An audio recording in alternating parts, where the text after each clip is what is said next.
no final da aula. Bom, então, boa noite, gente. Tudo bem com vocês? Pode deixar, Carol, nós conversamos então depois no final da aula, me lembre disso. Tudo bem com vocês?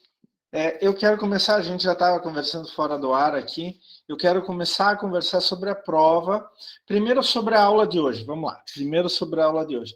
A aula de hoje vai ser assim, nós vamos conversar um pouco sobre a prova, daí a gente vai terminar a matéria, porque tem a segunda parte de qualidade do ar. Daí eu coloquei um jogo de slides para vocês, para servir de base, como se fosse uma revisão. Ah, professor, mas a gente queria uma aula de revisão. Infelizmente não vai dar, porque a gente precisa terminar a matéria, e eu falei lá no começo do bimestre que tinha uma aula marcada para revisão, mas essa aula ia depender do ponto da matéria que a gente tivesse, né? Mas, qualquer maneira, pessoal, não fiquem chateados, não fiquem tristes, não fiquem bravos com o professor Klaus. Se vocês quiserem, vão no meu canal do YouTube. Olha eu fazendo propaganda do... Sou youtuber, hein, gente? Sou youtuber, das antigas. Não, sou youtuber. No meu canal do YouTube, olha só o título do meu canal do YouTube. Olha só o título. Veja só que criatividade. Professor Klaus. Olha a criatividade desse cara. É incrível isso, incrível. Né? Eu tenho um canal do YouTube, Professor Klaus, e se vocês quiserem, vocês podem pegar e assistir a aula de revisão da turma da manhã, tá? Eu dei hoje essa aula de revisão, hoje de manhã, e ela já está no YouTube. Então, vocês podem ir lá em pega 2022-1, semana 13, análise ambiental, manhã, tá? Daí vocês podem assistir a aula de revisão à vontade, gente, à vontade, quantas vezes quiserem, tá bom? Então não se preocupem com isso. Qualquer coisa vocês podem assistir a aula de revisão lá no meu canal do YouTube. Vamos lá, dê o seu like para eu ganhar um dinheiro. Não, tô brincando. O meu canal do YouTube nem monetiza, né? Assim que se fala, né? É tão pouca gente que nem monetiza. Se bem que eu já tive consultas aí de outras cidades. O professor Klaus, eu vi sua aula, eu queria tirar uma dúvida assim. Gente que não era nem da Andrade. Nossa, estranho isso. Tudo bem. Mas vamos lá. Primeiro falar então um pouco sobre a prova, tá? A prova vai ter 20 questões, 18 questões objetivas e 2 questões discursivas. A prova vai valer 6, tá? Então, eu não me lembro quanto que é cada questão, mas a prova em si vai valer 6. Alguns cuidados que vocês têm que ter na prova. Eu vou deixar vocês levarem para a carteira só lápis, caneta e borracha. Celular tem que ficar desligado dentro da mala e a mala lá na frente, debaixo do quadro. Quem não levar a bolsa, a mala, só levar o celular, deixa o celular ali no quadro onde que vai o giz, cabe direitinho os celulares, mas todos desligados. Eu já tive alguns dissabores com celular, tá? Tá meio complicado. Bom, o professor Klaus, assim, é muito gente boa aqui e tal, mas na hora de prova o professor Klaus é um pouco sério. Algumas vezes até sério demais, tá? Então, assim, olhar para o lado, tentar se comunicar com um colega. Se eu sentir que tem alguma chance de cola, é 0. Pronto. Se alguém, por acaso, ficar com o celular e tocar o celular, é 0. Não quero nem saber, é 0. Tá? Porque hoje, com todos os recursos eletrônicos que a gente tem à disposição, nossa, os alunos estão inventando cada coisa e vocês não fazem ideia de tudo que os alunos já inventaram. É incrível, incrível. Né? Então, tomar muito cuidado com isso. Outra questão, até que horas tem que ficar na prova? Eu não coloco horário. Vocês têm que ficar pelo menos 1 hora com a prova. Não, mas tem algo que eu vou levar ao pé da letra e eu não quero saber. Saiu um aluno, não entra mais ninguém. Ninguém, pode ser filho do dono da Andrade. Eu sou mandado embora, mas não entra. Não entra. Saiu alguém, ele pode simplesmente ir lá e falar, olha, caiu isso, caiu aquilo, o cara está lá fora ainda para entrar, dá uma olhadinha na matéria, entra e tira 10 e faz. Não é sacanagem comigo, é sacanagem com o resto da turma, que estudou, que se dedicou e etc. Né? Então, eu deixo nas mãos de vocês decidirem qual momento vocês vão sair. Então, por exemplo, já entrou todo mundo. Ah, então está livre. Tá? Ah, mas falta fulano, cicrano e beltrano. Tá. Então, quanto tempo a gente vai esperar por eles? Ah, no máximo 1 hora. Tá?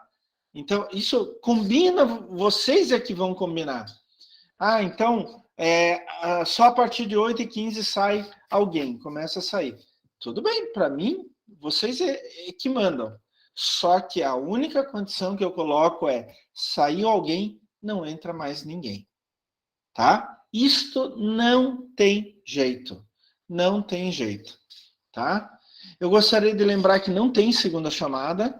Tá? Então, uma vez em outra instituição, um aluno chegou na porta da prova, assim, professor, está muito difícil a prova. Eu disse, olha, para mim está fácil. Ah, então eu vou fazer segunda chamada, e foi embora, na minha cara de pau dele. Agora o Nendrade não tem mais segunda chamada.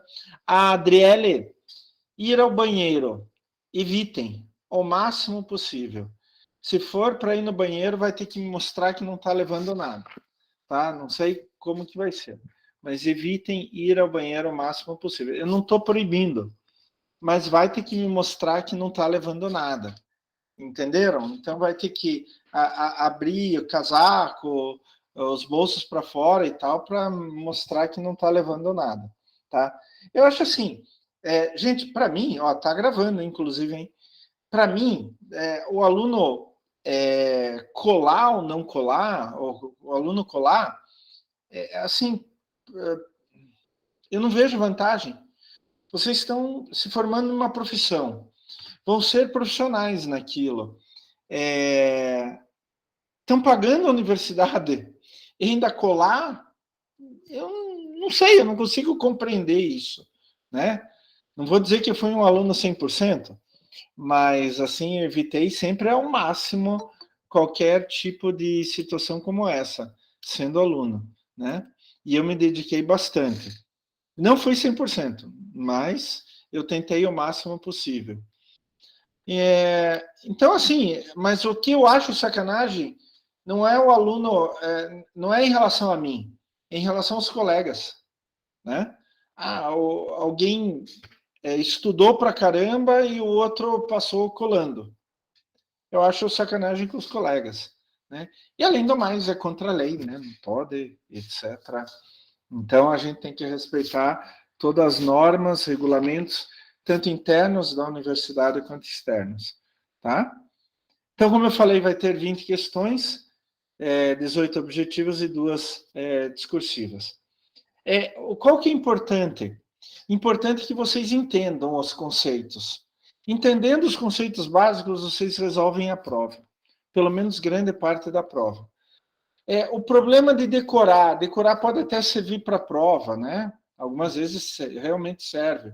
Mas se a pessoa está nervosa, ela vai decorar e vai esquecer até o horário da prova, né? É complicado isso daí.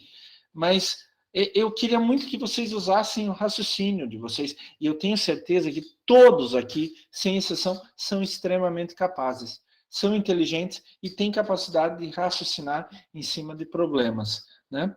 É isso que um bom profissional precisa, né? Eu não sei todos os conceitos, gente. Mesmo na minha área, eu não sei tudo. Mas eu raciocínio. Então, quando eu coloco minha cabeça para pensar, eu resolvo uma boa parte dos problemas. Nem todos, mas uma boa parte, com certeza, eu resolvo, tá? Então, fiquem tranquilos em relação a isso. Agora, o que vocês têm que trabalhar na cabeça de vocês é que agora vocês vão começar a prova presencial de novo, né? E é um outro esquema em comparação com a prova online, bem diferente, não tem absolutamente nada a ver, né? Vocês estão acostumados lá do colégio, do começo da faculdade, eu não sei se uma turma daqui chegou a fazer prova presencial, uma parte da turma, mas as provas iam... Eu acho que a gente começou a pandemia em março ia ter prova final de abril, alguma coisa assim, né? Ô, Márcio, tudo bem? Tudo bem com você? Então, mas de qualquer maneira, vocês têm que voltar ao tempo do colégio, etc., onde que a prova era presencial e tentar colocar psicologicamente isso na cabeça de vocês. Gente, não é um bicho de 7 cabeças. Não é. Não é, só que o esquema é outro, né? Não vamos tapar o sol com a peneira, a prova online, assim, tinha muitas facilidades. Vocês me entendem isso, né? Então, eu acho que o grande problema é exatamente isso. Capacidade vocês têm, eu não tenho dúvida nenhuma disso, eu confio em todos vocês. Hoje de manhã até me perguntaram, a prova está difícil? Deixa eu falar para vocês, prova da manhã e da noite são diferentes, tá? O professor Klaus já é antigo nessa história. Então, não adianta pedir para a turma da manhã, porque as provas são diferentes. Mas já me perguntaram assim, professor, a prova está difícil? Eu digo que tem 3 tipos de prova, né? A prova que todo mundo tira 10, aquela prova que só o professor tira 10 e aquela prova que nem o professor tira 10, né? Eu, quando fiz a prova de vocês, eu fui resolver ela, né, para fazer até o gabarito. Fui resolver, eu levei uns 5 minutos e tirei 10, tá? Mas, assim, não sei se isso serve de consolo. Mas, na minha opinião, essa prova é para todo mundo tirar 10. Essa prova dá para tirar 10, sim, com toda certeza, tá? Ela está acessível, mas precisa pensar. Precisa pensar, tá? Mas eu sei que vocês têm capacidade disso, então não fico muito preocupado, tá bom? Resultados saem até a semana seguinte da prova, até 7 dias depois da prova. Os trabalhos, vocês têm até hoje, 23h59, para entregar o trabalho. Não vou aceitar amanhã, não adianta, não vou aceitar amanhã, tá?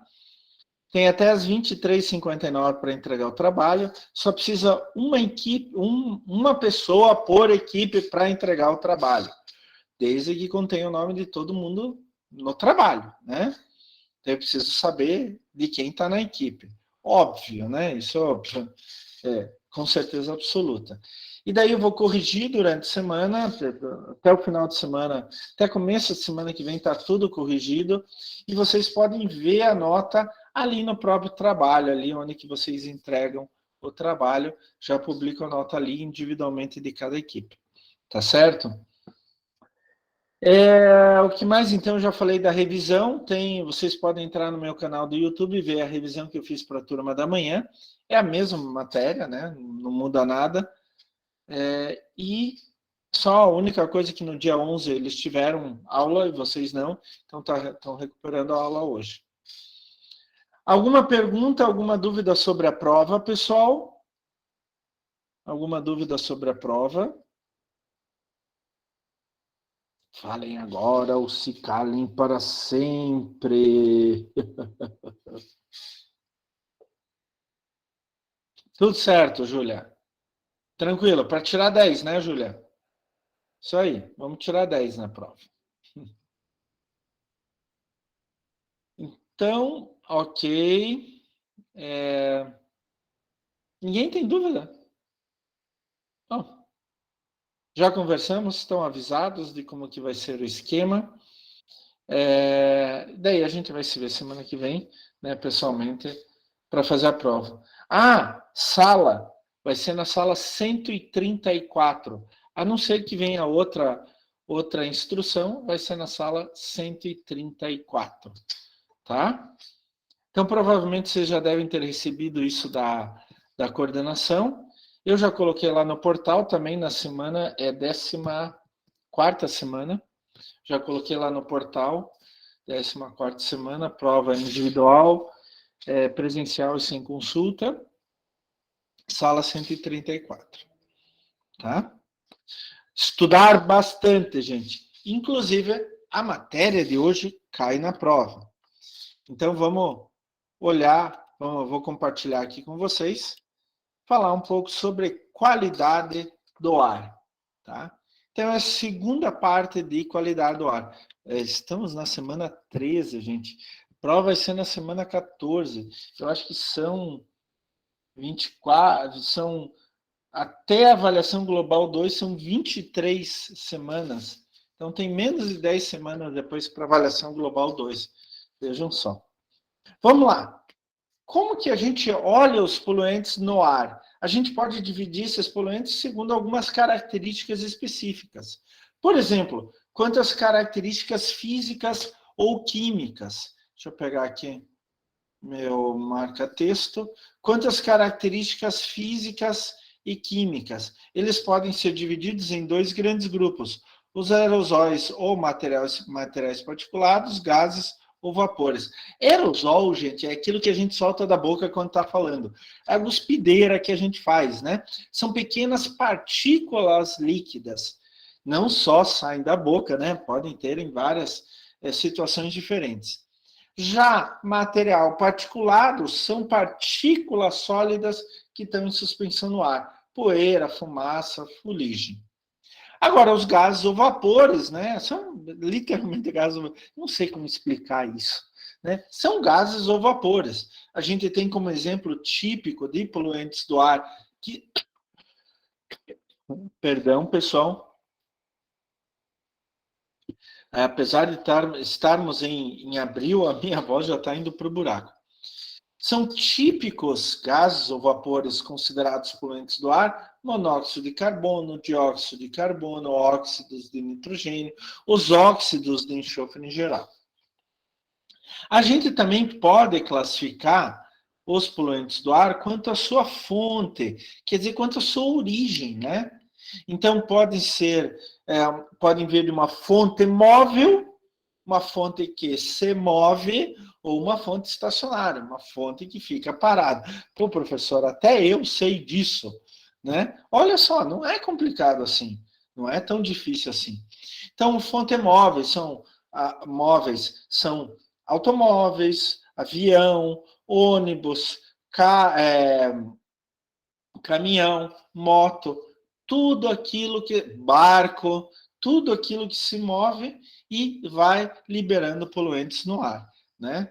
Então, quando eu vou da minha casa até onde Andrade de carro, eu vou liberando poluentes. Então, eu tenho uma fonte móvel de poluentes do ar. Eu posso ter fontes estacionárias, aquelas que estão paradas. Então, o grande exemplo são as indústrias, né? Eu tenho uma lareira em casa, já estou começando a acender a lareira, tem algumas noites que estão bem friazinhas, né? Nos últimos dias. Então, a minha lareira é uma fonte estacionária de poluição do ar. E o professor Klaus polui. Gente, eu poluo sim, tá? Eu tento fazer tudo para diminuir o máximo possível da poluição. Que nem um aluno... eu dei aula para um aluno, para uma turma de comércio exterior há mais de 10 anos atrás, e esse aluno me escreveu no final do ano passado: professor Klaus, eu queria agradecer todo o ensinamento que o senhor deu e tal. Ele explicou a situação. Ele foi para a área ambiental e ele estava dando um curso para jovens líderes nos Estados Unidos. E ele falou uma coisa que ele disse que na hora se lembrou de mim. Ele estava dando aula para os jovens líderes ambientais e ele disse assim: parem com esse negócio de impacto zero. Não existe atividade com impacto zero. Toda atividade tem algum impacto. O que a gente tem que fazer é tentar diminuir o máximo possível esse impacto, né? Nós somos impactos ambientais ambulantes, a gente impacta sempre. Até o professor Klaus, né? Só que ele tenta impactar menos ainda.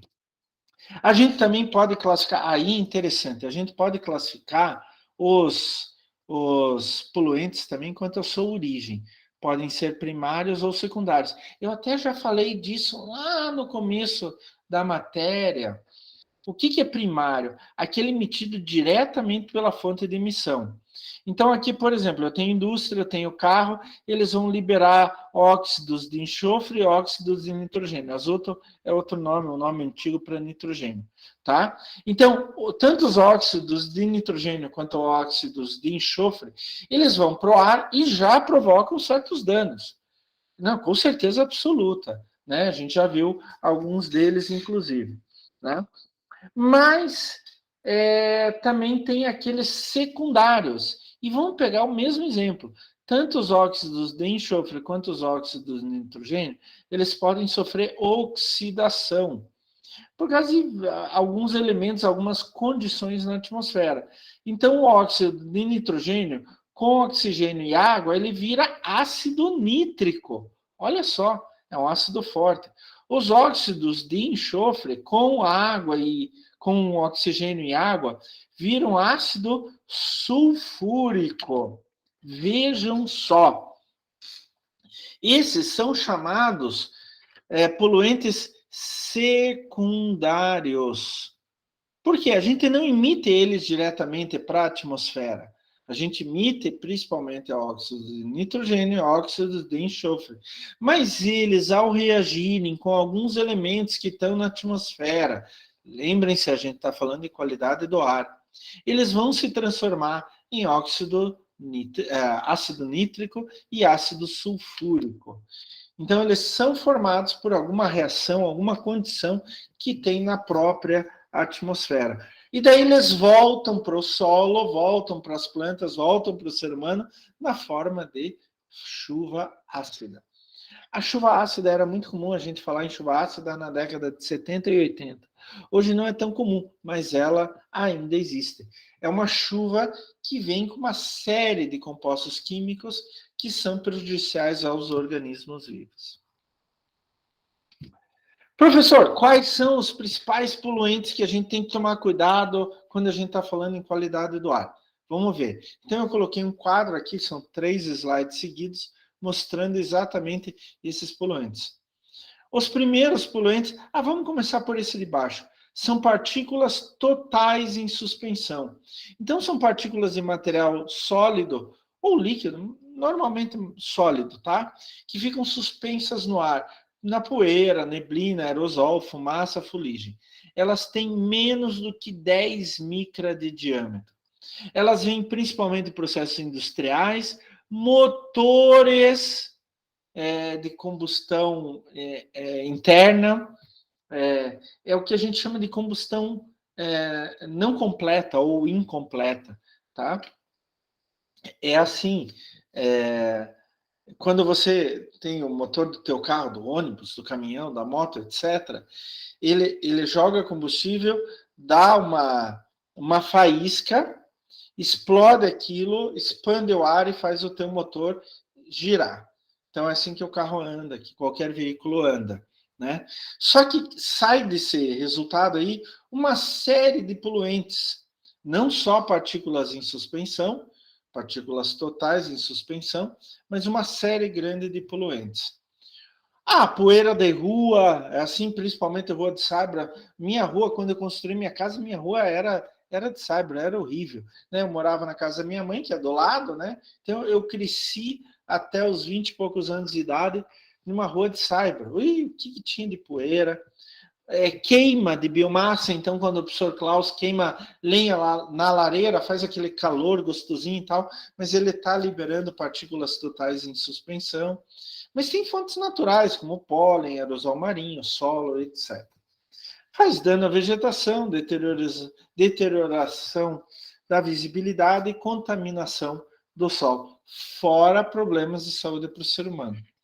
Dentro dessas partículas tem uma classe chamada PM10, material particulado, Particulated Material 10. O que é esse 10? É menor do que 10 micra. São partículas que entram mais facilmente ainda no nosso sistema respiratório. Então, você tem aqueles lá no final, para trocar oxigênio com o pulmão, você tem os alvéolos. Eles são bem pequenos, né? Então, este material menor do que 10 micra entra ali, tá? Então, mesmo material, partículas de material sólido ou líquido que ficam suspensos no ar, mas o tamanho é bem menor. Também vem de processo de combustão e também pode ter aerosol secundário formado na atmosfera. Também danos à vegetação, deterioração da visibilidade, contaminação do solo, fora alguns efeitos para a nossa saúde. Daí entram alguns gases, né? Esses primeiros são os particulados, né? Material particulado, aerosol, etc. Daí entram alguns gases. Vamos ver os principais gases que podem afetar o meio ambiente e o ser humano. O primeiro é o dióxido de enxofre, ou como a gente chama só, os SOx, óxidos de enxofre, que daí podem ter diferentes combinações. É um gás incolor, mas a gente não consegue ver, mas ele tem odor muito forte. O odor dele, o cheiro dele lembra muito a queima de palito de fósforo. Só que palito de fósforo é muito rápido e muito pouco, então é difícil sentir.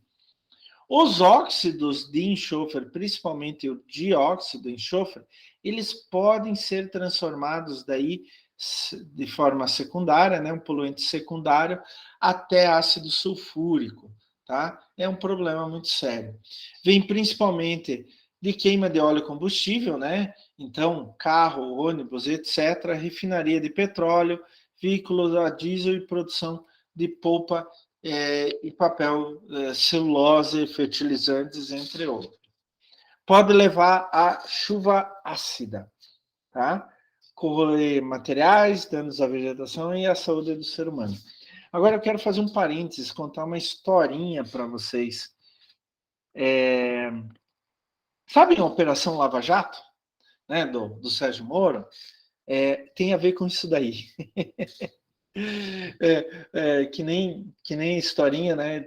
Eu tenho um livro aqui em casa, tá aqui na minha biblioteca aqui atrás, chamado, é um livro em alemão, originalmente era em inglês, eu tenho a versão em alemão, O Fungo que Fez John F. Kennedy presidente dos Estados Unidos. Como Kennedy foi eleito por um fungo? São histórias que vão se ligando, né? A família do Kennedy é de origem irlandesa, né? Eles eram da Irlanda. E eles foram da Irlanda para os Estados Unidos no século XIX.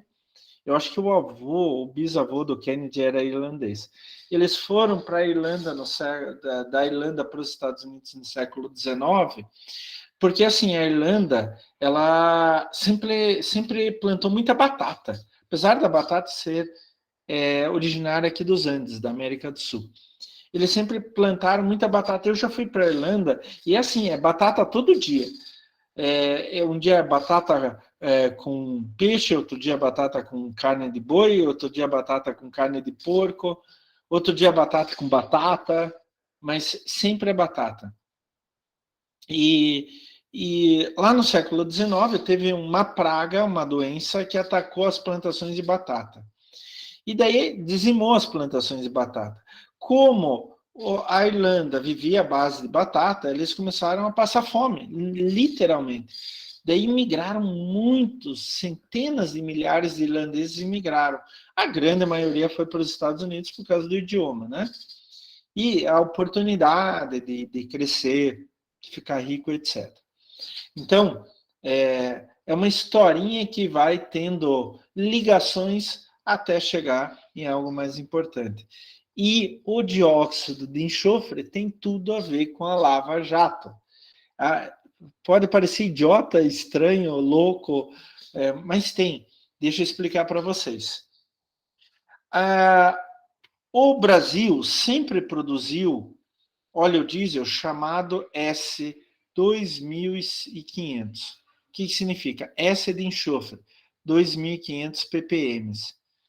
E alguns lugares a gente tinha S500.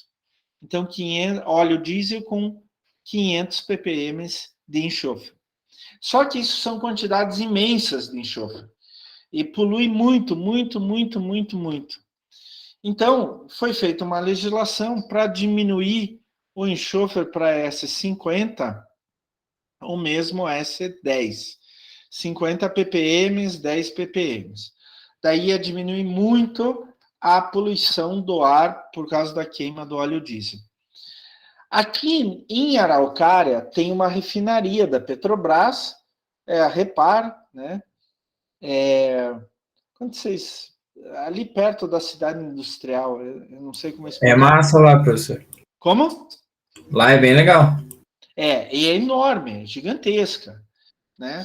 E eles produzem óleo diesel lá, né? Eles quebram as cadeias de hidrocarboneto e petróleo e produzem uma série de derivados. Inclusive produzem asfalto, tá? Asfalto é uma cadeia mais pesada que fica no fundo da coluna de quebra, de cracking do petróleo, né? Do petróleo bruto. E eles, para produzir diesel S50 ou S10, eles teriam que fazer uma série grande de modificações na planta. Ia custar literalmente bilhões de dólares. Então, começaram a fazer isso. Eu conheço muita gente que estava envolvida nessa, tecnicamente falando, nessa reforma. Só que algumas pessoas aproveitaram para, né, pegar o seu dinheirinho por fora, né? E daí houve uma denúncia que estavam desviando dinheiro da reforma da Petrobras, da refineria da Petrobras, e estavam lavando em um posto de gasolina que tem na frente da refinaria, quase na frente. Né? Lavando é o termo que a gente fala, né, para tornar um dinheiro ilícito em dinheiro lícito. Por acaso, tem um lava-jato nesse posto. E daí, esse processo chegou nas mãos do Sérgio Moro, que era um juiz de primeira instância, né? Como era um juiz aqui da região de Curitiba e a refinaria fica na região de Curitiba, acabou caindo para ele. E eles apelidaram, não foi ele que apelidou, mas a Polícia Federal apelidou, então a operação, deu o nome da operação de Operação Lava Jato. Né? E daí, o desdobramento da Operação Lava Jato, vocês sabem, né? Tudo que aconteceu, não vou entrar aqui, mesmo porque eu não quero que ninguém comente que eu sou politicamente para um lado ou para outro lado. Eu não sou politicamente para nenhum desses lados que vocês estão imaginando. Tá? Eu só estou contando essa historinha para vocês. Então, a Operação Lava Jato e o Moro chegar a ser candidato a presidente do Brasil tem a ver com dióxido de enxofre. Por incrível que pareça, tá? Tem a ver com dióxido de enxofre. Bom, então hoje a gente tem diesel S50 ou S10, dependendo da refinaria. A nossa refinaria aqui da Araucária, se não me engano, faz diesel S10, que chega aos níveis europeus, tá? Se bem que na Europa já estão com diesel S5, quase nada de enxofre. O ideal é diesel S0, sem nada de enxofre. Mas isso é impossível porque o enxofre está ali nas cadeias de hidrocarbonetos. Outro poluente do ar extremamente importante é o monóxido de carbono, né? Um gás incolor, sem cor, inodoro, sem cheiro, insípido, sem gosto. E ele vem da combustão incompleta em veículos de combustão interna, né? E daí é o problema. É o que a gente chama de morte branca, né? Então, quando vocês veem aqueles filmes americanos que o cara tá desgostoso com a vida, daí ele se tranca na garagem, liga o carro, deixa as janelas abertas, né? E ele vai dormindo e morre dormindo. O que acontece? O carro libera monóxido de carbono, ele entra no sangue, reage com a hemoglobina e forma carboxihemoglobina. E daí não tem mais lugar para oxigênio. E o sangue não transporta mais oxigênio. Então ele vai morrendo, digamos assim, entre aspas, sufocado, porque não recebe mais oxigênio. E até, eu acho do ponto de vista histórico, é importante falar para vocês, o extermínio de judeus pelo Partido Nazista da Alemanha começou usando esse princípio. Então, o que eles faziam? Eles pegaram caminhões fechados, né? E colocavam os judeus dentro e ligavam cana de escapamento, curvavam cana de escapamento para liberar os gases dentro do baú, né? Do onde estavam as pessoas. E só que é até duro falar essas coisas, tá, gente? É até duro falar isso. Só que eles viram que aquilo era ineficiente. Eles queriam matar mais pessoas. Daí desenvolveram os campos de concentração com extermínio. Então, ele teve uma empresa, a IG Farben, que depois foi desmantelada, né, obviamente. E uma das empresas que saiu da IG Farben foi a Bayer, mas a IG Farben desenvolveu um gás, o Ciclone B, que matava em poucos segundos.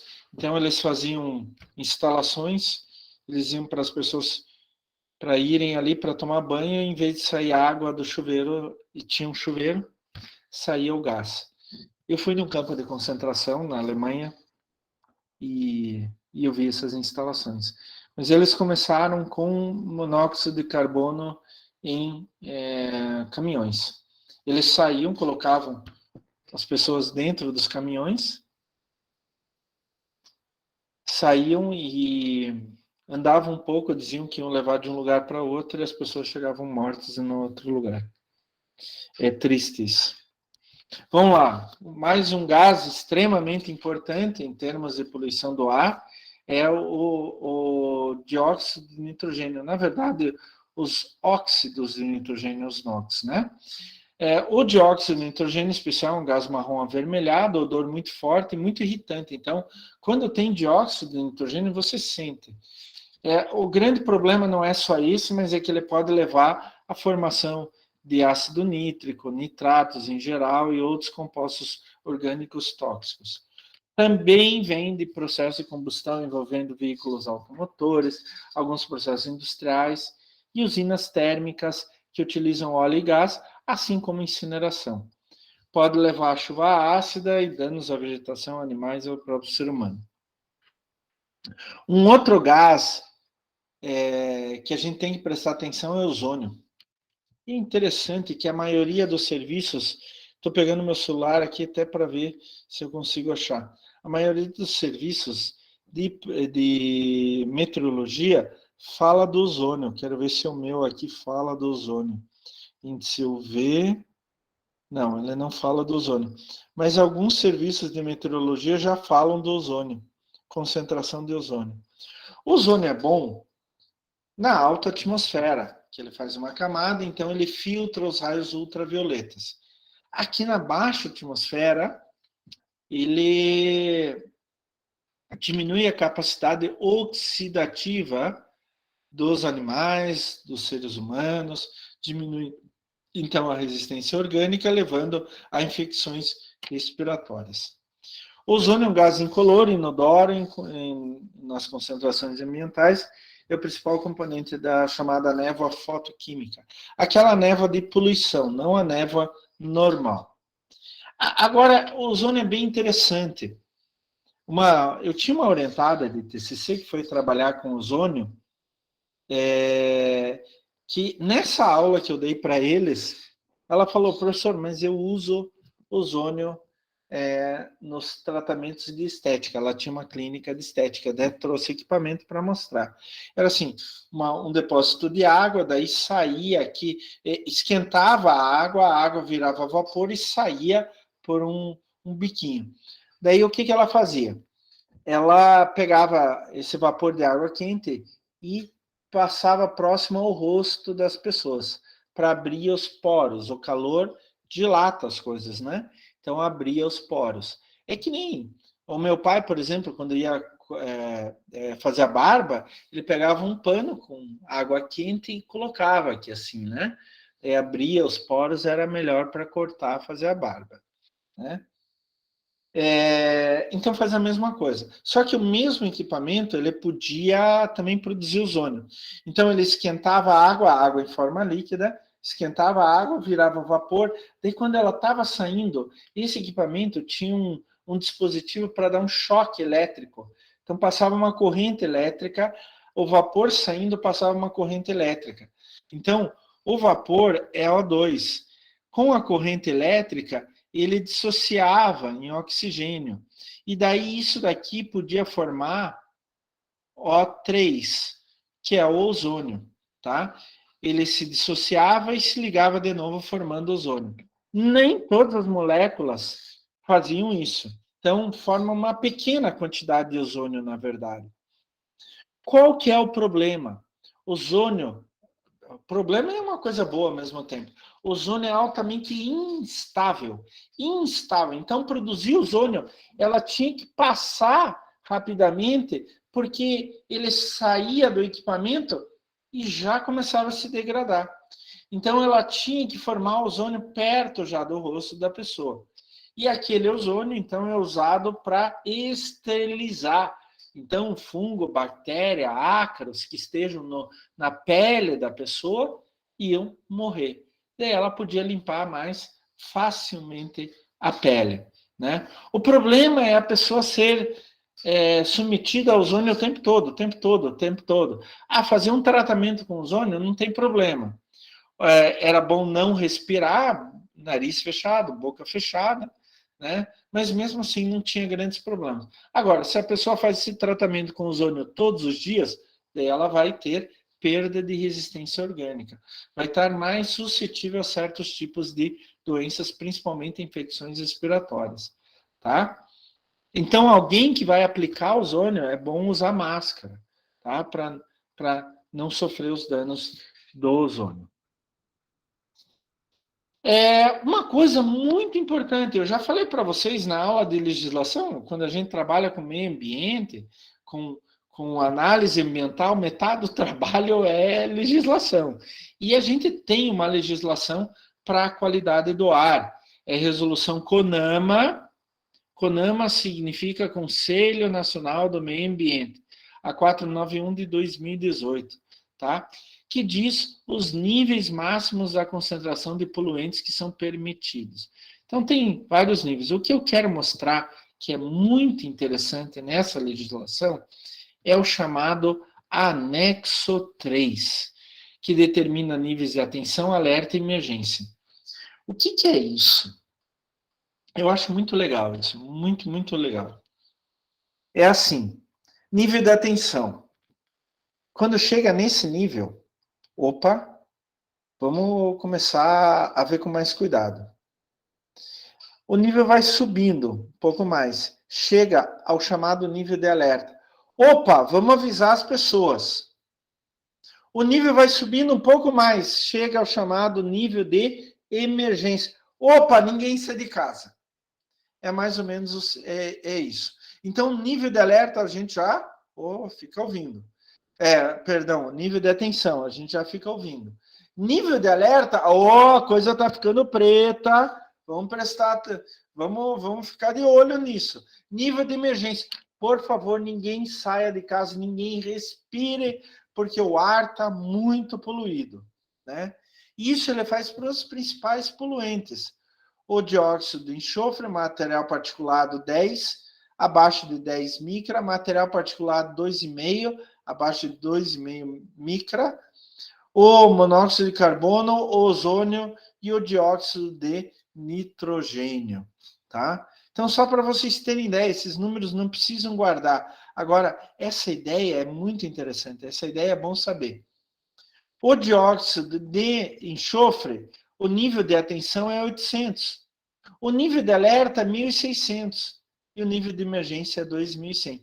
Então, quando o dióxido de enxofre chega até 800, espera, vamos começar a medir com mais cuidado, com mais vezes e tal, para ver o que acontece. Ele continua subindo, vai até 1.600. Opa, negócio está extremamente sério. Vamos avisar as pessoas que a qualidade do ar não está boa. Chega a 2.100, é assim, é literalmente, gente, não saiam de casa. Fiquem dentro de casa, porque provavelmente a qualidade do ar dentro de casa está melhor do que fora de casa. É a mesma coisa com material particulado 10, material particulado 2,5, monóxido de carbono, ozônio e o dióxido de nitrogênio. É a mesma coisa, né? Aqui o dióxido de enxofre a gente mede em micrograma por metro cúbico e faz uma média de 24 horas. Depois de 24 horas, mede de novo. Vai medindo, né? E daí deixa aquela média móvel de 24 horas, como a gente está vendo aí do Covid, né?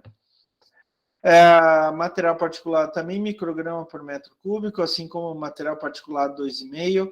O monóxido de carbono é ppm. E tanto o ozônio quanto o dióxido de nitrogênio é micrograma por metro cúbico. E tem ainda, a própria legislação fala nos tais episódios críticos, que aqui é principalmente a inversão térmica. Tá? Vou até colocar aqui. A inversão térmica acontece, é mais comum, muito mais comum, principalmente no inverno. Por quê? Os gases, eles são quentes. Todo gás quente, ele tende a subir. É o princípio do balão, né? Aquele balão de ar, balão de festa junina, balão para turismo, etc. Todo ar quente tende a subir. Em certas condições, no inverno, se forma uma camada de ar mais frio, um pouquinho mais alta. E o que acontece? Esses poluentes que são mais quentes, que tendem a subir, eles batem nessa camada e não sobem. Porque o ar frio é mais pesado, então ele tende a descer. Então ele desce, ele tende a descer, e o ar quente embaixo tende a subir. Esse ar quente embaixo está com esses poluentes todos, né? E ele não consegue subir. Então, em vez de ele subir e se dispersar, ele fica parado. Isso é o fenômeno que a gente chama de inversão térmica. O ar frio que devia estar embaixo está em cima, e o ar quente que devia estar em cima está embaixo. Por isso é chamado inversão térmica. Eu já vi acontecer algumas vezes aqui em Curitiba. Não é tão comum. A tendência, com o ar mais poluído de Curitiba ao longo do tempo, é acontecer mais vezes a inversão térmica. Mas em São Paulo, todo inverno acontece pelo menos um episódio de inversão térmica, tá? Esses são chamados episódios críticos, que devido a condições meteorológicas desfavoráveis, acaba restringindo os poluentes em um lugar só. E estas áreas, então, são sujeitas à restrição. Pela legislação, o governo pode sim mandar as pessoas ficarem em casa em um episódio crítico. Quando a gente fala nível de emergência, aqui em cima, a gente está falando exatamente de situações como episódios críticos, tá? Isso é bem importante porque pode trazer, daí, no nível de emergência em episódios críticos, pode trazer uma série grande de problemas de saúde, mas enorme de problemas de saúde.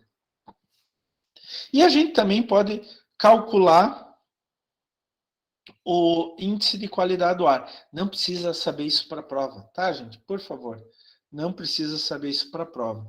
Então, a qualidade do ar pode ser ótima, boa, ruim, muito ruim e assim por diante, tá? Tem várias classificações. Então, a classificação da qualidade do ar, por exemplo, aqui nível 1 boa é entre 0 e 40. Da onde que vem esse número entre 0 e 40? Vem de uma média ponderada de vários poluentes diferentes, tá? Isso vem para uma equação e daí eles tiram esse número aqui de 0 a 40. Dependendo do número, então, 40 para cima é ruim, muito ruim e assim por diante. Se classifica a qualidade do ar. Mas é uma média ponderada desses poluentes aqui. Material particulado 10, 2,5, ozônio, monóxido de carbono, dióxido de enxofre e dióxido de nitrogênio e dióxido de enxofre. Tá? Mas não precisam decorar isso, pelo amor de Deus. Nem eu decoro. Não vou exigir que vocês decorem. Professor, muito legal. Isso aí, achei interessante, os principais poluentes. Mas a minha curiosidade, professor, é como a gente mede. Quando a gente mede água na árvore, coleta a água, leva para o laboratório e faz análise. Com o solo, imagino que seja a mesma coisa, né, professor? E o ar? O ar, a gente precisa de amostradores específicos do ar. E esses amostradores podem ser classificados em 3 grupos diferentes: passivos, ativos e automáticos. Gente, acho que o próprio nome fala, né? Passivo, ativo e automático. Passivo, o que é? Aquele que fica esperando o poluente chegar até ele. Normalmente é um cano. Eu já vou mostrar mais desenhos. Já até mostrar aqui. Não, primeiro mostrar esse daqui.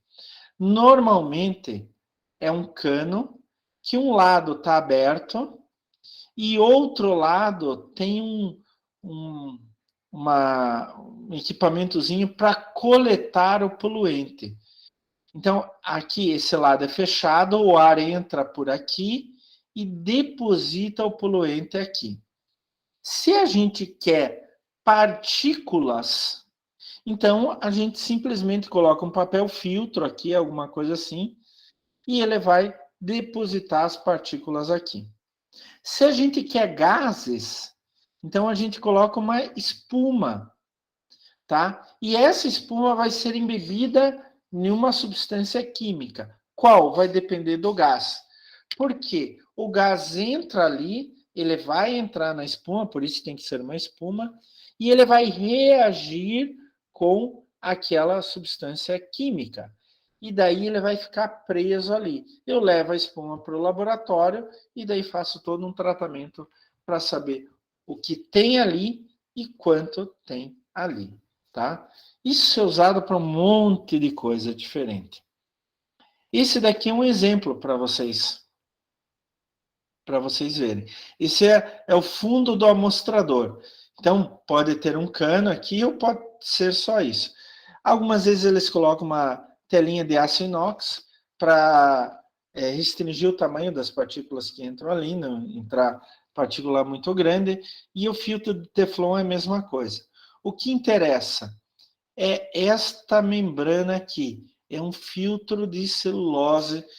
Pode ser impregnado com água, para as partículas sólidas ficarem presas ali, ou pode ser impregnado com alguma substância química por causa de um gás. Normalmente, quando a gente vai coletar gás, a gente coloca uma espuma aqui, é uma espuma, em vez de um papel celulose. E aqui o fundo, né? Daí a gente deixa um certo tempo exposto, levamos para o laboratório, abrimos e medimos o que queremos medir. Se é material particulado, o que a gente faz? A gente seca para sair toda a água e pesa. A gente já tinha o peso do filtro anterior, seco, antes de colocar nesse amostrador. Daí a gente impregnou com água, colocou no amostrador, deixou lá para pegar partículas e daí levou para o laboratório. Então tem que secar. Se eu tenho o peso só do filtro, o peso seco só do filtro, e daí eu tenho o peso seco do filtro mais as partículas, eu só faço a diferença. Tiro um do outro, eu tenho o peso das partículas, tá? E daí eu quero fazer um desafio para vocês. Vamos lá. Vamos ver quem que vai fazer esse desafio. Testar como é na casa de vocês. Mas, professora, eu não tenho esse amostrador. Tem um jeito simples. Faz o seguinte. Pega um pratinho, aqueles pratinhos de xícara de café, xícara de chá, e pega um filtro de café. Pode ser da marca Melita, por exemplo. Qualquer marca aí. Pega um filtro de café. Corta de uma forma redonda para caber em cima do pratinho e coloca um pouquinho de água para ficar úmido. Não para ficar molhado, para ficar úmido. Coloca o filtro em cima do pratinho e coloca o pratinho em algum lugar. Assim, melhor colocar no alto de um móvel para ninguém mexer, etc. E deixa ali uma semana. Se ele, depois de uma semana, tiver da mesmo branquinho, significa que dentro da tua casa tem pouco material particulado em suspensão no ar.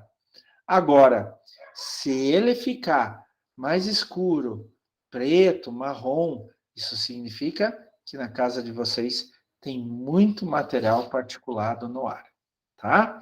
Então, dá para ver o que vocês estão respirando em termos de partículas, não para gases.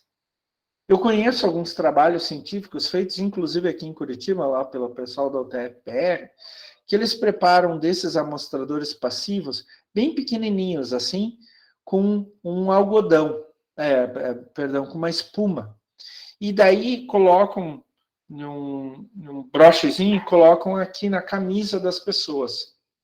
Isso eles fazem com alguns funcionários de fábrica, porque daí vai captando os gases que o funcionário está respirando, inclusive fica próximo ao nariz, né? Então vai captando os gases que o funcionário está respirando. E daí, depois de um certo tempo, depois que termina o turno da pessoa, eles vão lá e fazem a análise disso. Isso serve principalmente para até questões trabalhistas, né? O que o cara está respirando, faz bem, faz mal, etc. Esses são os amostradores passivos.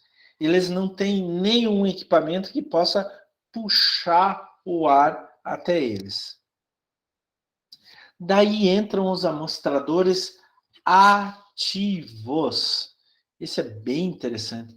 Eles normalmente são essas casinhas aqui, eles têm 1 metro a 1,5 metro. Então, 1 metro a 1,5 metro de altura, tá? É bem interessante. A altura. Ups, Sr. Klaus. É bem interessante como eles funcionam. Assim, esse é o equipamento aberto, né? Então, ele tem aqui um tipo de um telhadinho, e daí, logo depois do telhadinho, tem um filtro. É como se fosse o filtro de ar do carro, ou esse papel Melita, filtro Melita, etc. Daí, aqui embaixo tem uma bomba de sucção. Então, vocês podem ver que esse telhadinho tem umas partes que são expostas, né? Ele puxa o ar e o ar passa aqui pelo lado. Passa por essa, sei lá, esse espaçozinho ali, tá? Esse beiralzinho, né? Passa por ali. E daí ele puxa o ar para baixo. Só que quando puxa o ar para baixo, ele para aqui as partículas. Eu posso colocar, em vez de um filtro de celulose, eu posso colocar uma espuma impregnada com produto químico, quando eu quero medir os óxidos de enxofre, óxido de nitrogênio, o monóxido de carbono, dióxido de carbono e etc.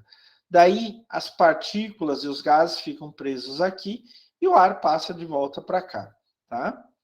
Então, ele tem um certo volume e eu posso ajustar esse volume. Por exemplo, 1 metro cúbico por minuto, 1 metro cúbico por hora, metro cúbico de ar, né? 1 metro por 1 metro por 1 metro, né? 1 metro cúbico de ar, ele vai puxando. Então, eu sei qual é a quantidade de ar que está entrando. No amostrador passivo, eu não sei qual é a quantidade. Eu simplesmente estou coletando o que está no ar. Mas no amostrador ativo, eu sei qual a quantidade que ele está coletando. É bem interessante, gente. Eu não sei se quem tem carro e tal, eu tenho carro e volta e meia eu tenho que levar lá no posto para trocar óleo, trocar filtro, etc. Um dos filtros que eles trocam é o filtro de ar. E o filtro de ar é mais ou menos esse tamanho, depende do modelo de carro, né? Mas mais ou menos esse tamanho. E ele é de celulose, ele é de um tipo de papel. E é um papel que fica nessa posição, assim, ó, nessa posição. Então, eu vou desenhar aqui um corte transversal. Aqui fica o filtro de papel. E ele é quadradão assim. Então, o ar, ele é puxado de fora para dentro e daí que vai para o motor. tá? É mais ou menos assim que funciona. Eu não sou expert nisso, tá? Mas as partículas ficam presas aqui. Daí o cara, quando vai trocar, isso é branquinho, branquinho, branquinho, papel branquinho. O cara, quando vai ver o filtro de ar, o filtro de ar está preto. O que significa? Que passou muita partícula e ficou presa. Não foi para o motor, graças a Deus. Tá? Daí não entope o motor, a vela, etc. Então é muito importante o filtro do ar. Tem alguns caras em posto que passam ar comprimido para tirar essas partículas. Isso só danifica o filtro de ar, tá? Os buraquinhos do filtro de ar, que são bem pequenininhos para segurar as partículas, eles vão ficando maiores quando se injeta ar comprimido. Então o ideal custa dinheiro, mas o ideal é trocar o filtro de ar, tá? Não passar um jato de ar, a não ser que o filtro de ar esteja meio branco, né? Se ele estiver mais escuro, não passa ar comprimido, que vai abrir os poros do filtro de ar e daí vai passar facilmente um monte de partículas maiores. E, finalmente, os amostradores automáticos. Eu até vou mostrar para vocês. Eles são amostradores ativos que fazem tudo automaticamente. São estações automáticas de qualidade do ar. Aqui em Curitiba tem uma, ali na Praça Ouvidor Pardinho. Pelo menos até um tempo atrás ainda estava funcionando, eu não sei como está agora. Eles utilizam diferentes princípios eletroópticos. Então, eles puxam o ar e daí ele separa amostras de ar para diferentes princípios eletroópticos para ver diferentes poluentes. Por exemplo, fluorescência.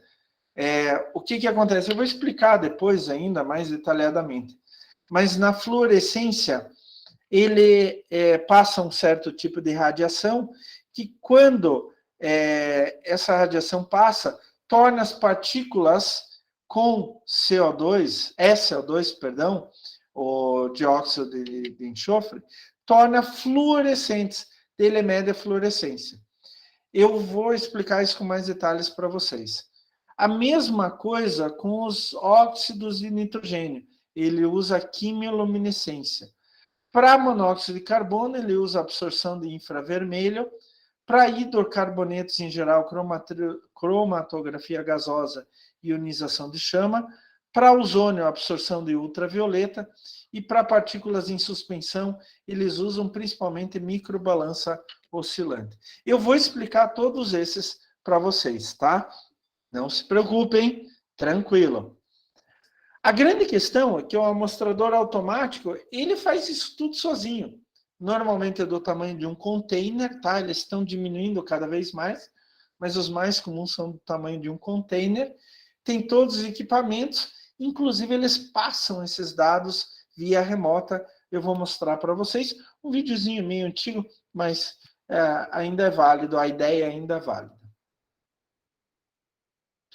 Como que se faz a coleta do material particulado? Então, a gente usa aqueles amostradores grandes, já vou mostrar alguns exemplos para vocês, amostradores ativos. Para material particulado PM10 e PM2,5, sempre amostrador ativo. Para PM10, eles chamam High Volume Sampler, amostrador de grandes volumes. E ali, naquela parte de cima, olha aqui, nessa parte, deixa eu pegar a minha caneta aqui, nessa parte de cima tem um filtro específico de fibra de vidro ou quartzo para a coleta de material particulado a uma taxa. Eu posso mudar essa taxa, mas normalmente é 1 metro cúbico por minuto. Depois de 24 horas, a gente tira aquele material e pesa. Então, como funciona? Vamos ver aqui, olha. Ele tem uma bomba que faz a sucção do ar. Então, essa bomba é tão forte que pega ar aqui de fora e joga aqui para dentro. Pega ar aqui de fora e joga para dentro. Então, o ar entra por aqui, olha. Por essas laterais, por essas abas aqui. E daí ele vem para um labirinto. Então, o ar entra por aqui e faz esse movimento aqui, tá? Faz esse movimento. Por que ele faz isso? Para diminuir a velocidade. Essa bomba de sucção é tão forte, que o ar vem em uma velocidade muito grande. E se ele mantiver essa velocidade, ele estoura o filtro. Aqui tem um filtro, tipo filtro de café, tá? Filtro de papel e celulose, quartzo, vai depender da marca que você vai usar.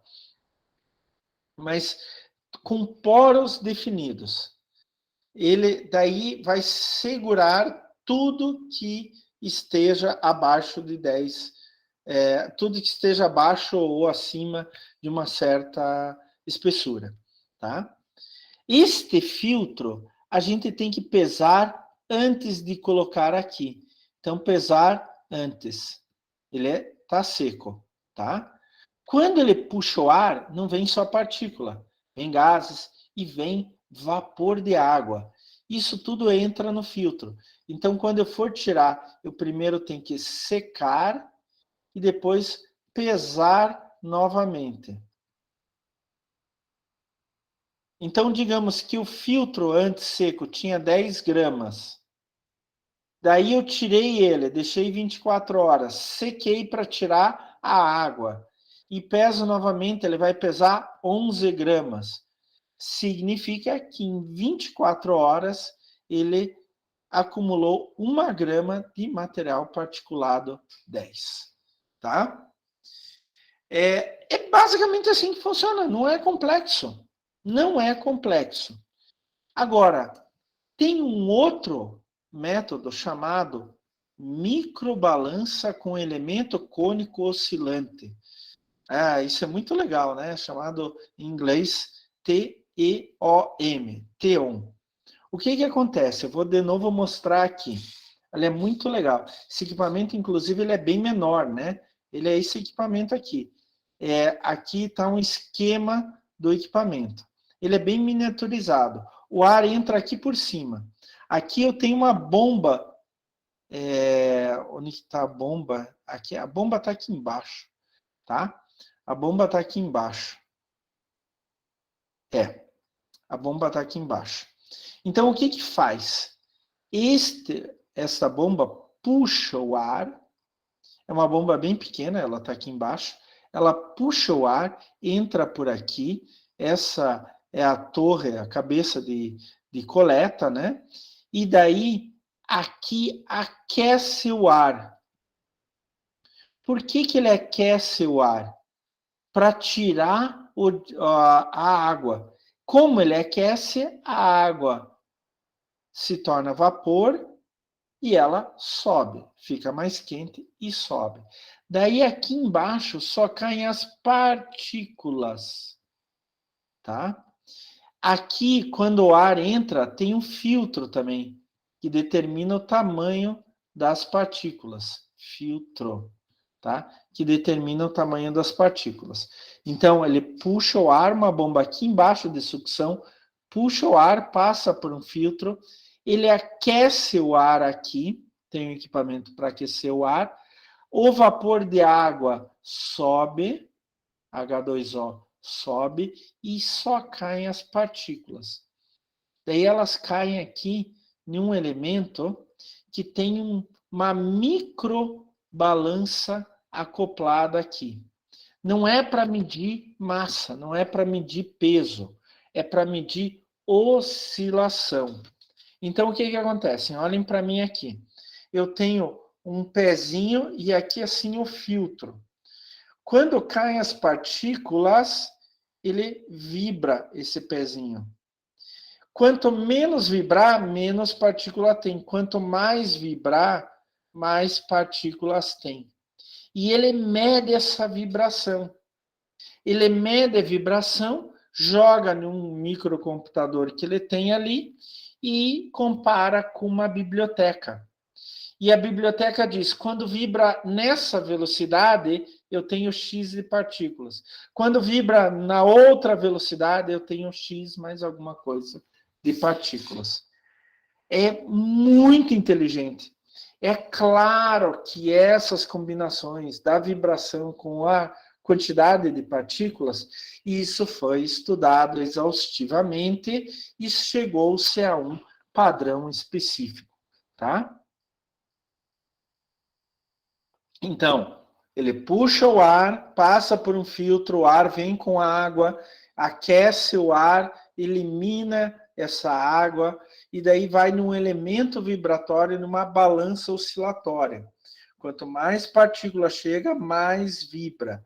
A frequência de vibração, se é pouca frequência, maior frequência, ela é alterada com as concentrações da partícula. Ele compara essa frequência com uma biblioteca e diz quanto de partícula tem ali. E daí, isso é altíssima tecnologia, mas tem uma tecnologia muito simples, não é ideal. Professor, o senhor está mexendo no celular em plena aula, professor? O senhor está vendo o seu WhatsApp? Não, não estou vendo o meu WhatsApp. Eu estou vendo o meu medidor de poluição do ar. Como assim o senhor tem um medidor de poluição do ar? Deixa eu ver se eu encontro. Não, não está aqui. O senhor tem um medidor de poluição do ar? Eu tenho. Cadê meu medidor? Cadê meu medidor? Aqui, achei. Eu tenho um medidor de poluição do ar, tá? E ele é bem simples. Já vou mostrar para vocês. Este daqui é um em papel. É um em papel isso daqui. Tá vendo o homem utilizando aqui? É uma folhinha de papel. Qual é a ideia?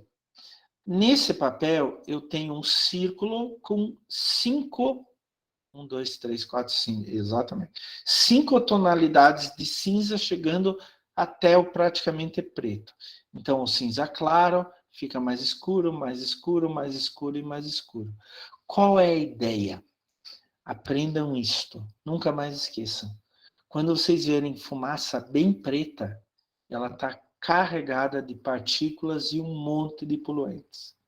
Tá? Então, quanto mais preta a fumaça, pior é.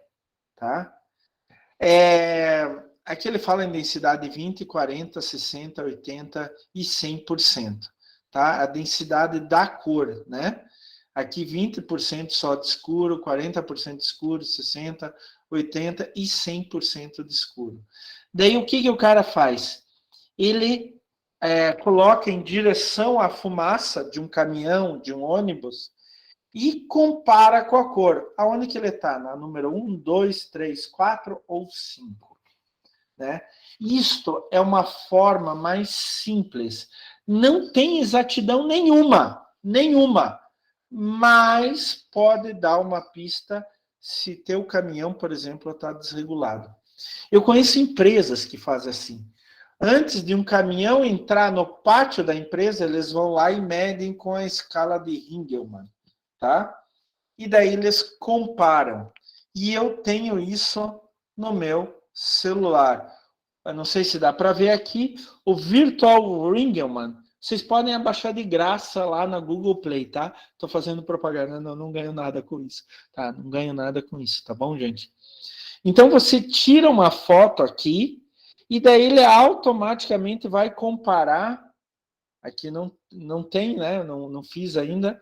Opa. Mas ele vai comparar com a escala de Ringelmann que ele tem internamente aqui. Ele vai processar a tua imagem e vai dizer em qual nível que está.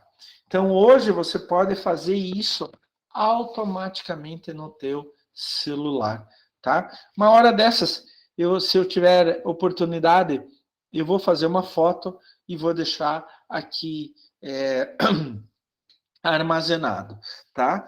Então, é uma forma bem simples que você simplesmente compara, tá?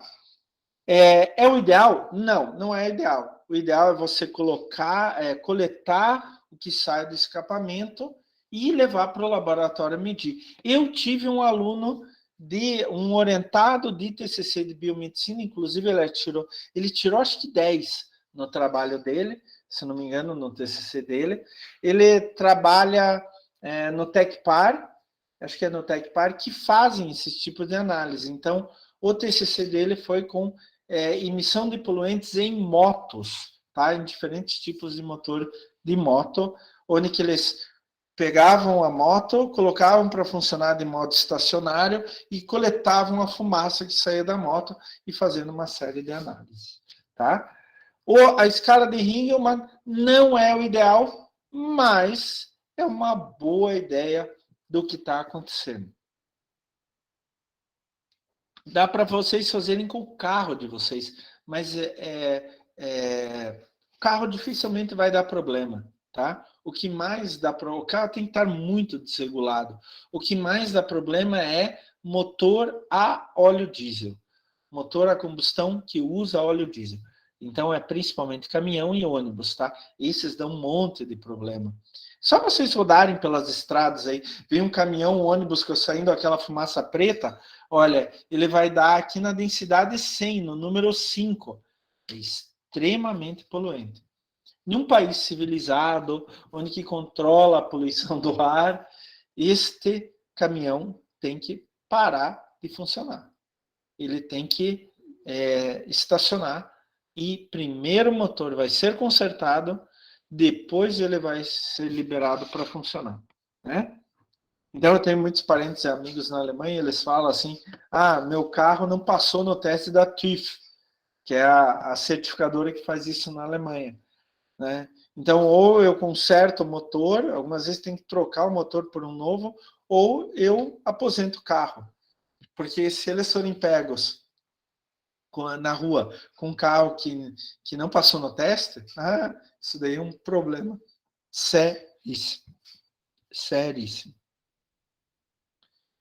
Professor, como que eu faço análise daqueles gases? O senhor falou ali no material particulado, né? Eu peso o filtro antes, peso depois, seco e peso depois.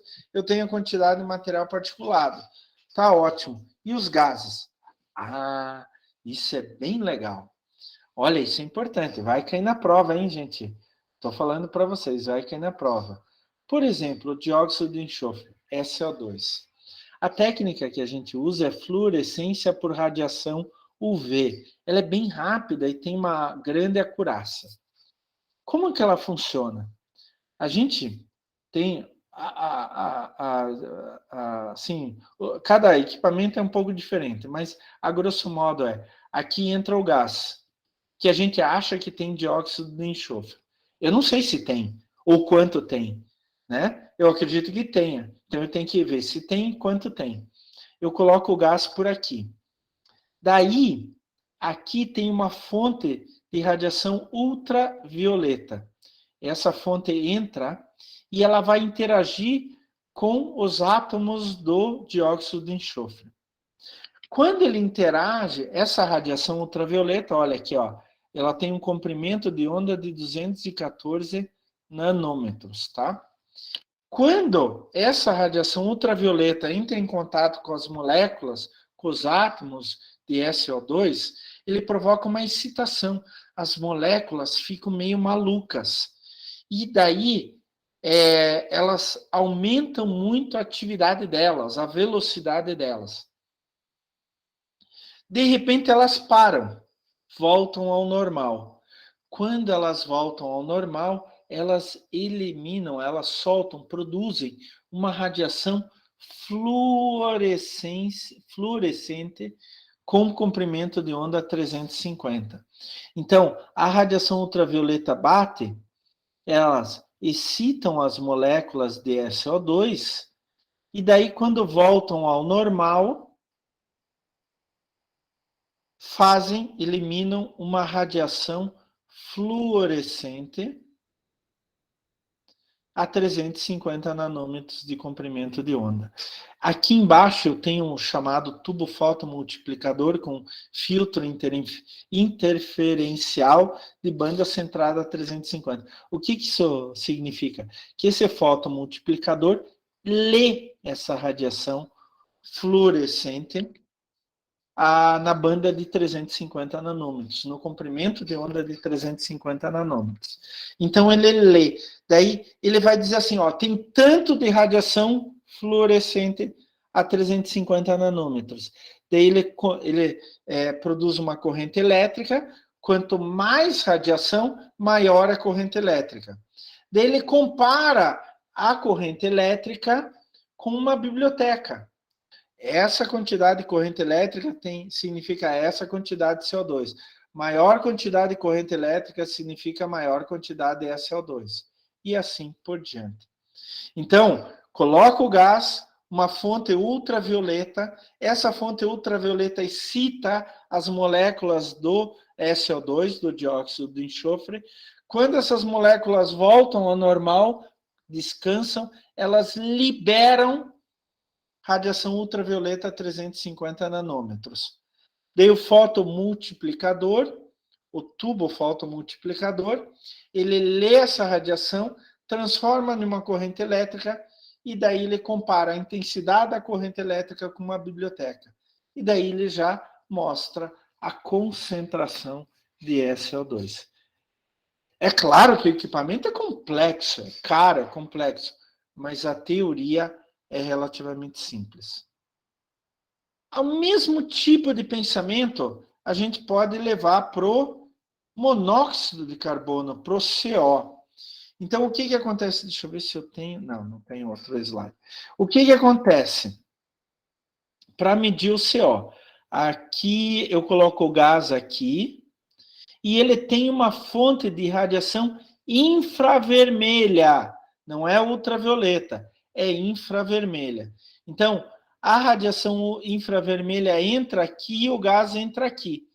Daí, ele vai fazer essa radiação infravermelha,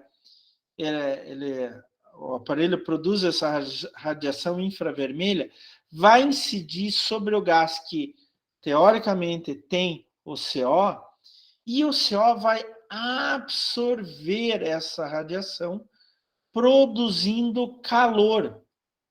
Então, vai formar calor.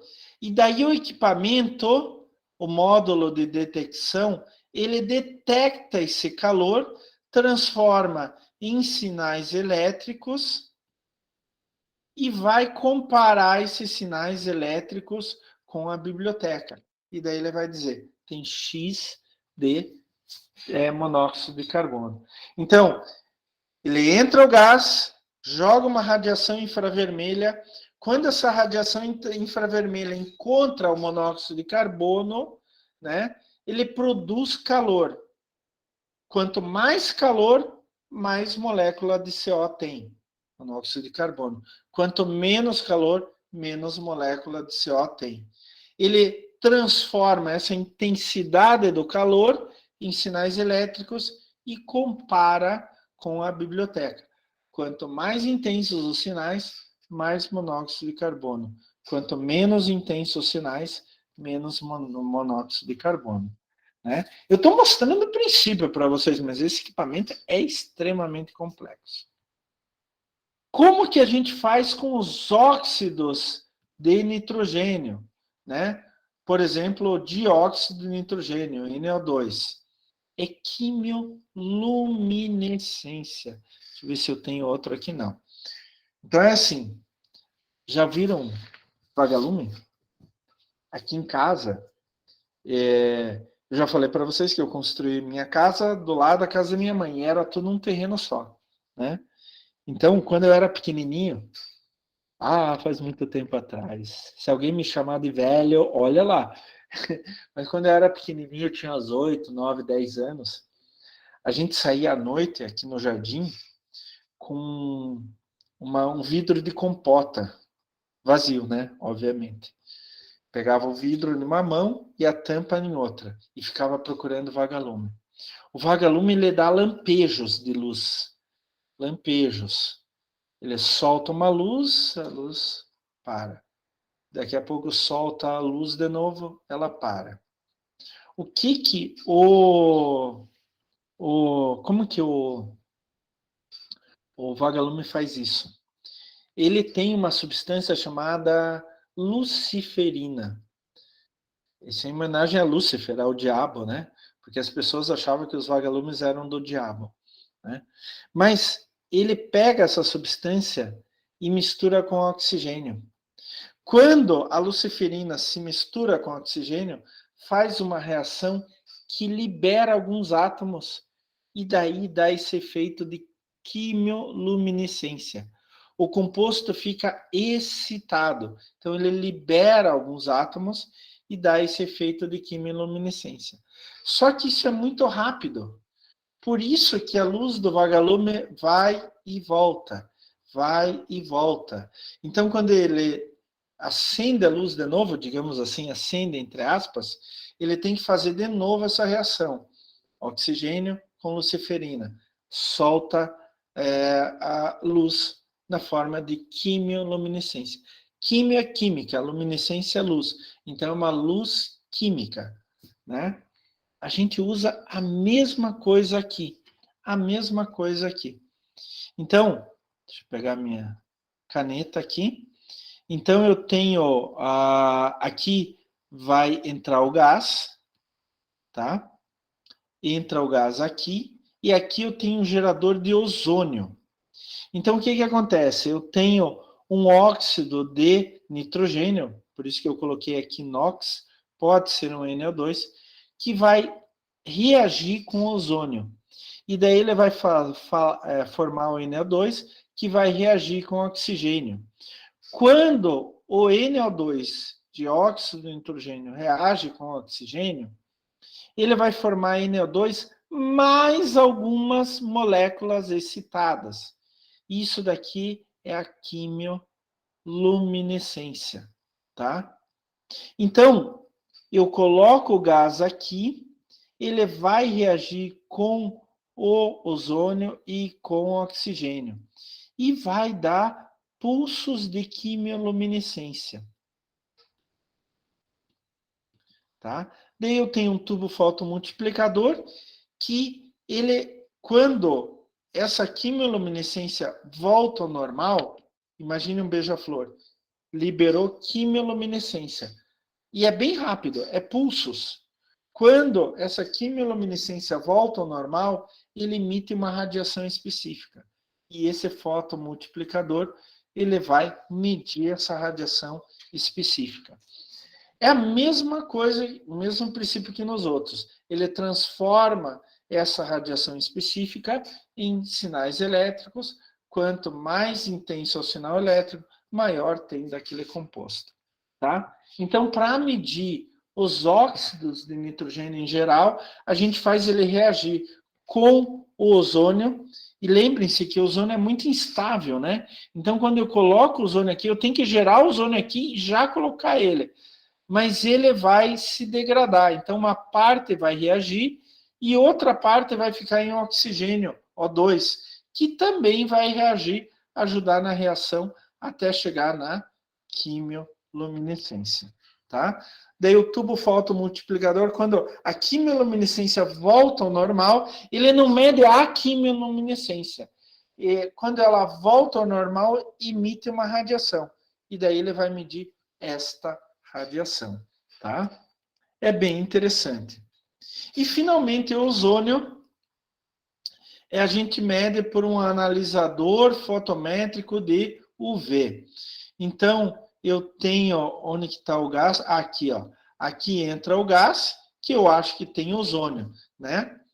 Daí, eu jogo uma luz ultravioleta. Ultravioleta. Aqui dentro, então, o gás vai reagir com a luz ultravioleta. O gás que a gente acha que tem ozônio, né? E daí ele absorve essa radiação ultravioleta, tá? Daí, aqui eu tenho um detector que vai detectar esta radiação absorvida. O comprimento de onda é em torno de 250 nanômetros. Vai transformar em sinais elétricos que depois vão ser traduzidos em quantidade. Quanto mais intenso o sinal elétrico, mais ozônio tem. Quanto menos intenso o sinal elétrico, menos ozônio tem. Tá? Parece complicado, mas vocês têm uma vantagem que está gravado, né? Estou gravando, vou colocar provavelmente amanhã cedo para vocês no portal. Mas se vocês prestarem atenção em cada passo, vocês vão ver que não é tão complicado. A maioria dos casos é sempre radiação que é emitida ou que é absorvida, que a gente mede através desses detectores, principalmente tubos fotomultiplicadores. Ele vai traduzindo o sinal elétrico da intensidade do sinal elétrico da concentração daquele gás que eu estou medindo. Gente, eu queria mostrar agora para vocês um pequeno vídeo. Ele é meio antigo, mas ele mostra o princípio do que eu quero que vocês entendam, que são os amostradores automáticos. Um amostrador, esse é em São Paulo, tá? Que eu vou mostrar para vocês. Mas um muito parecido com esse existe aqui em Curitiba, ali na Praça Ouvidor Pardinho. Então vamos ver o nosso vídeo. Nas grandes cidades, a qualidade do ar é um problema cada vez mais sério. E medir essa qualidade depende de tecnologia. Veja como funciona.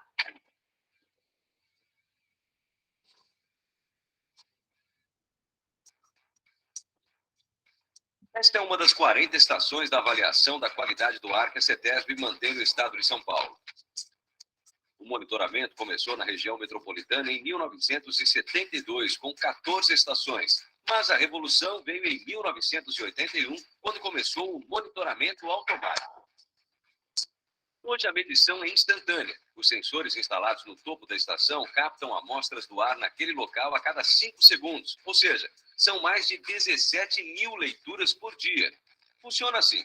Dentro da estação, equipamentos modernos e outros, nem tanto, combinam tecnologia de 3 gerações.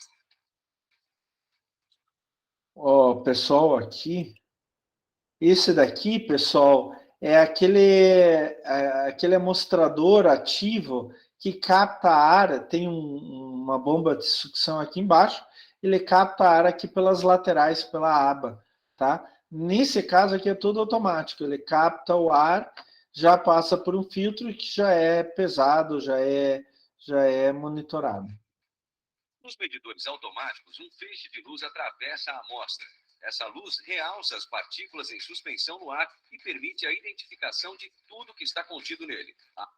Aqui é um modo simples de dizer, né? Eu mostrei vários sistemas, radiação ultravioleta, infravermelho, etc., onde que quimiluminescência, mas é basicamente a mesma coisa. Então, ele passa uma radiação e mede alguma coisa a partir dessa radiação. Quando esta radiação, seja infravermelha, ultravioleta, ela atinge as moléculas do gás em questão, que quer ser medido, né, que a gente deve medir, ela produz um outro tipo de radiação, libera, ou aumenta a temperatura, ou alguma coisa acontece. Então, a gente vai medir a consequência disso. Ele só está explicando aqui de um modo bem simples, né, bem simplório. A amostra é, então, comparada com gases puros e certificados pela EPA, a Agência de Proteção Ambiental dos Estados Unidos. Essa é a biblioteca, né? Então, na biblioteca eu sei, tal radiação que eu captei significa tal concentração de gás. Essa daí é a biblioteca. As análises dos poluentes na atmosfera são assim, pequenas partículas, né? Na realidade, nós estamos fazendo análise traço, que se chama. São quantidades de microgramas em metro cúbico. Os níveis de ozônio, óxido de carbono, monóxido de carbono e outros poluentes presentes no ar. Ali ele errou, né? Quem fez a reportagem não é especialista, mas é dióxido de carbono, não óxido de carbono. Aparecem aqui nesses visuais. É tudo bastante rápido e o sistema é completamente automatizado. Olha aí, ó, monóxido de nitrogênio, dióxido de nitrogênio, aqui são outros óxidos de nitrogênio.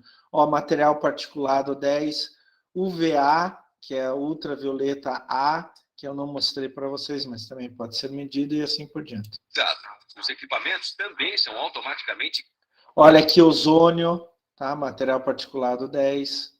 calibrados todos os dias. Com com as portas fechadas, temperatura controlada e os equipamentos funcionando 24 horas nos 7 dias da semana, os dados coletados nas 40 estações são transferidos via telefônica para os computadores desta central. Os resultados dos monitores... Olha aí a qualidade do ar, né? Então, pega aquela equação muito complexa e daí diferentes material particulado 10, 2,5, os óxidos de enxofre, nitrogênio, monóxido de carbono e ozônio. Daí eles têm diferentes pesos para cada um desses poluentes, colocam na fórmula e chegam a isso daí. Então, quando eles falam, a qualidade do ar está boa, está regular, isso vem de uma série grande de análises que são colocadas numa fórmula para daí dar a qualidade do ar. Monitoramentos são acompanhados de hora em hora.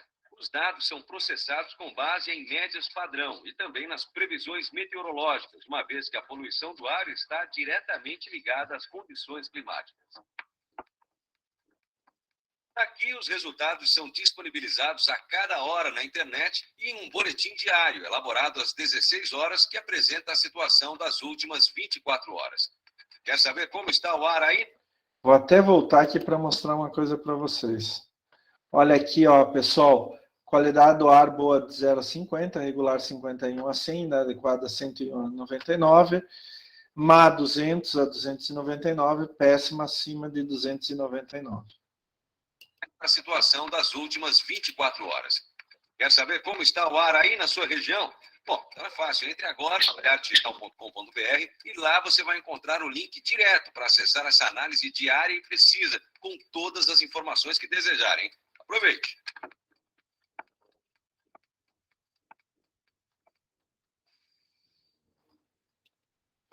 Então é isso, pessoal.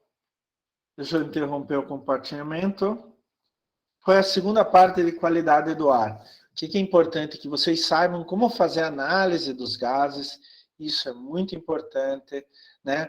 Os tipos de amostrador passivo, ativo, automático e etc. Eu queria muito que vocês fizessem aquele experimentozinho com o filtro de café, coloquem em um pratinho de café, só umedeça um pouco o filtro, deixe uma semana em algum lugar. Vocês vão ver como está o ar na casa de vocês. Eu torço para que depois de uma semana o filtro fique limpinho, tá? Limpinho, tá? Isso daí significa que a qualidade do ar dentro da casa de vocês está boa. Outra coisa que eu faço um desafio para vocês é baixem lá no Google Play, é gratuito, tá? A escala de Ringelmann virtual, tá? Baixem e daí comecem a tirar fotos aí do carro de vocês, por exemplo, como está a fumaça, e comparem com a escala de Ringelmann lá do aplicativo, tá? São dois desafios que eu faço para vocês, bem práticos, bem fáceis de fazer e que já vão demonstrar como que está a qualidade do ar à volta de vocês, tá? Alguma pergunta, pessoal? Alguma dúvida? Nenhuma dúvida? Ó, quero ver todo mundo tirando 10 na prova semana que vem, hein? Pessoal, então, como eu tinha falado lá no começo da aula, sobre revisão, estejam à vontade para entrar no meu canal do YouTube, Professor Klaus. É tão criativo esse nome do canal do YouTube, né? Professor Klaus.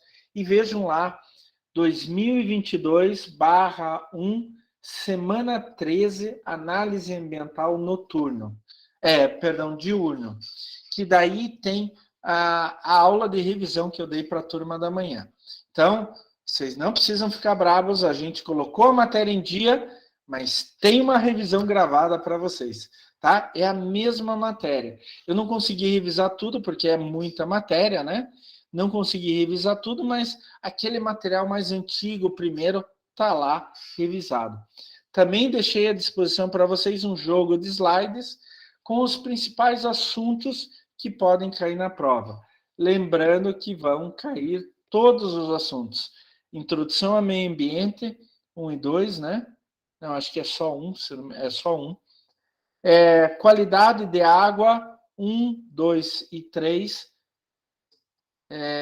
Tratamento de esgoto e qualidade do ar, 1 e 2. Tá?